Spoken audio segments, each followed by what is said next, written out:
Go and check. On what ground will you do what you are doing in Osun State? Because Osun is not a APC state. Is that not true? No, is that not true? If that man should now switch over, delegate should switch over to APC now, will all these things happen? Of course, immediately they will return their money. Moses. So you are trying to create a one-party state through a subtle means, through indirect means. Then tomorrow you say, Osun willingly entered the APC now. We did not force them. Was there any time Tinubu put a gun on his head and said you must come to APC? That's the argument. But what you are doing now, it will strangulate the state financially.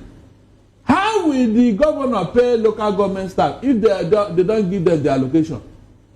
It was not the same President Tinubu who went to court and said there should be local government financial autonomy, for God's sake. Did I not kick against it here that this thing will not work? Did I not say it here? Now, for whatever reason, you are now holding that money. Meanwhile, the election that is causing this has been validated by the court. So on your own now, you decided to have your own ruling, just like in River State. Look, these are the things that I don't understand about this president and his government. They have destroyed all our institutions. Everything has to be at their behest. Do you know what it means for a Supreme Court to give a ruling, a judgment on a matter, and you, an individual, you now hijack, just like in River State?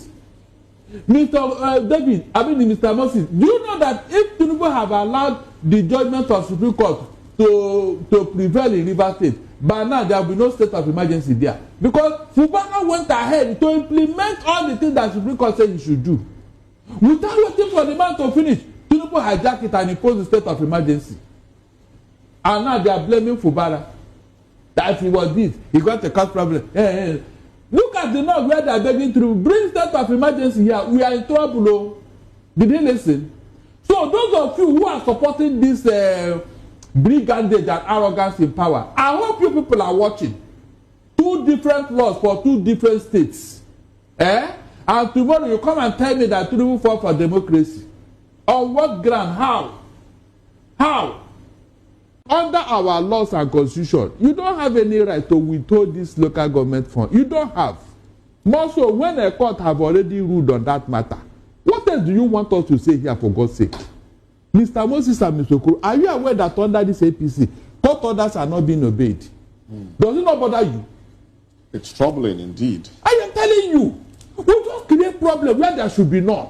But some have even blamed the courts for not being direct with its judgment. It is clear. The interpretation of the judgment leaves people more confused. The one that they are brandishing about, where is it now? At least they claim that there was a court. Let us see it. Look, you don't expect a court to be writing like kindergarten, ABCD. There is a legal language. That is why lawyers are always involved. That can be interpreted either way. No, it cannot be. A legal language in every court order or any court judgment. It is left for lawyers to interpret it, not other way. You know the truth, you don't want to say it.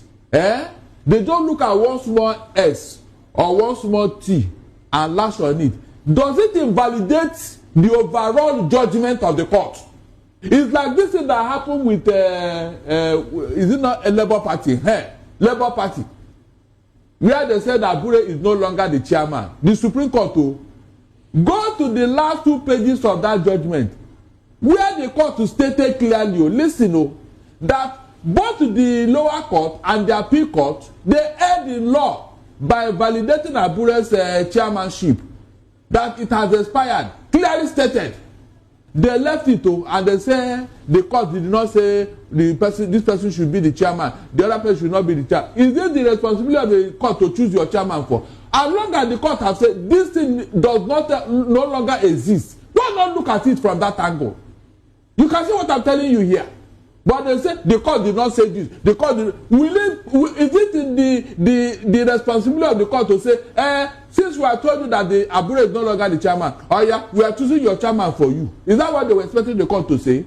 All this, you say, I don't blame them, because look, in interpretation of statutes, there are 3 things involved. Okay.